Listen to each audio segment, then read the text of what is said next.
Son. Hi guys, Mayde Gomez here in Wilton.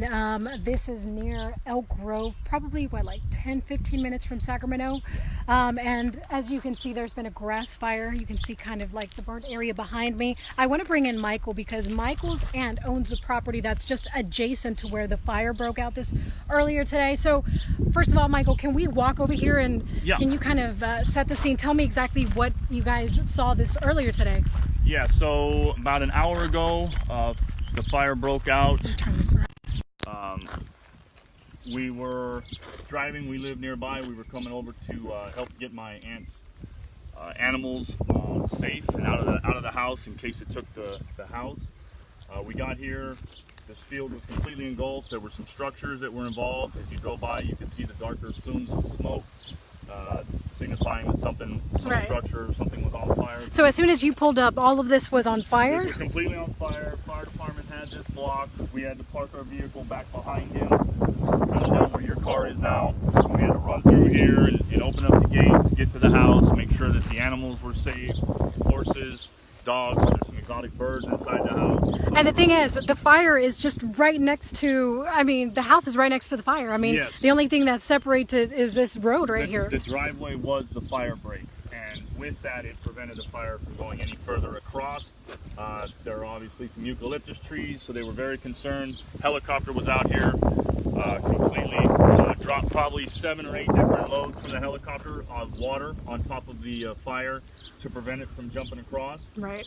It was pretty intense, 4, 5, 6 foot flames, a bunch of smoke. We were on the ground when we got here trying to keep underneath the smoke.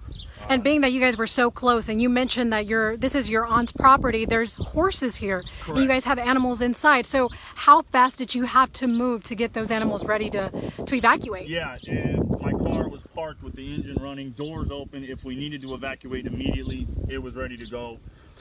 We would have let the horses go next door. The neighbors were the ones that called on the fire.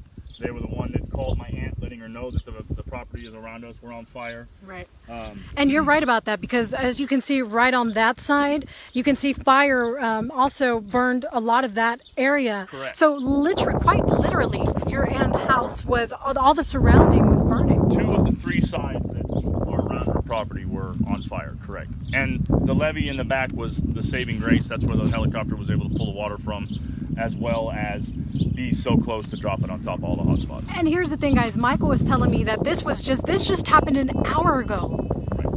So so also obviously the fire department moved very fast. Right. Once fire department was on scene, several units from Sac Metro to Wilton to Herald are all on scene, mopping up hot spots. You can see them all around, probably 2 or 3 city blocks all the way around where we're at now. This was the ending spot of the fire. The fire was obviously started from the west as the wind is blowing east, so it started further west and made its way to us, which we were the ending spot. Michael, have you been told what started the fire? We have not been told any of that information yet. They're still worried about hot spots. The fire department asked us to keep an eye on this line to make sure that nothing jumps. Yeah, because it's still, keep in mind, it is excruciatingly hot out here. This is not normal, or maybe it is normal for this time of the year, but it is extremely hot. And you can see, let me turn this around again. Yep. You can see some of you can see the smoke. The fence post is still smoldering, and you can see the fire truck still coming by here. Whew. Yeah, you can still see out in the distance. There's still some hot spots. There's still some smoke out there that's still burning some fuel. It's still quite an active scene. It's pretty far off, but you can see some fire trucks, some of the fire departments still working on that side. And again, of course, you can see just the post right here still burning. You can still see a flame right there. So that's what you guys are now doing, just kind of watching out, watching for that. Okay. The department has asked us to keep an eye and let them know if there are any spots that jump on. So we've got a viewer who's asking the exact location of this. Where are we exactly? So we are on Hop Day, about 100 feet before the levee on Hop Day. So if you're anywhere in that vicinity, that's where you're going to find us. We want to know if your house is safe, anything like that.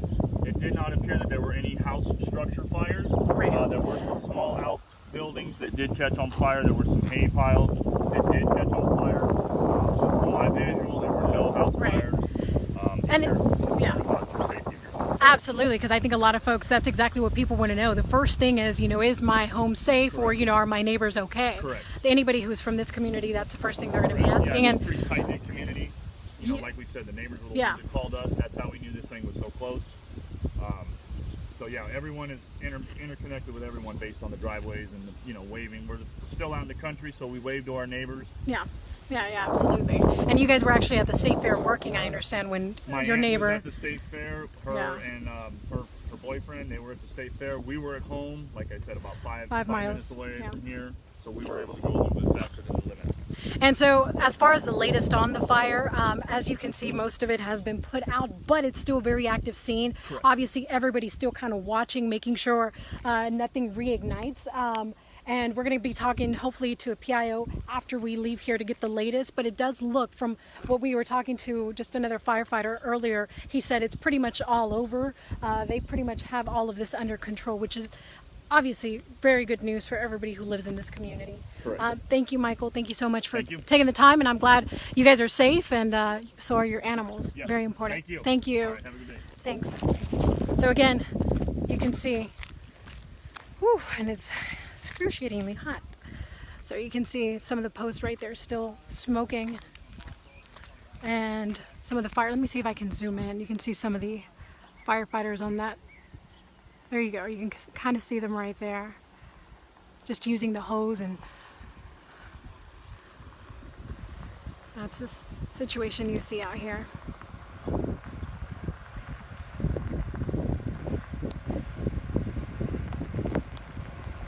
Kind of bring it back.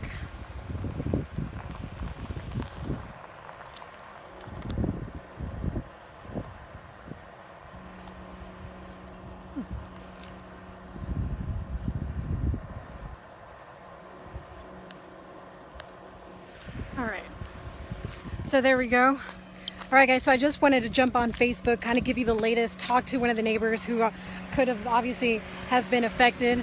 So we're gonna head over to talk to one of the PIOs just to get the latest as far as what they did, give us more on just how much was burnt, everything they did logistically. So I'm going to have that information for you, and hopefully we can jump on Facebook Live again here in a few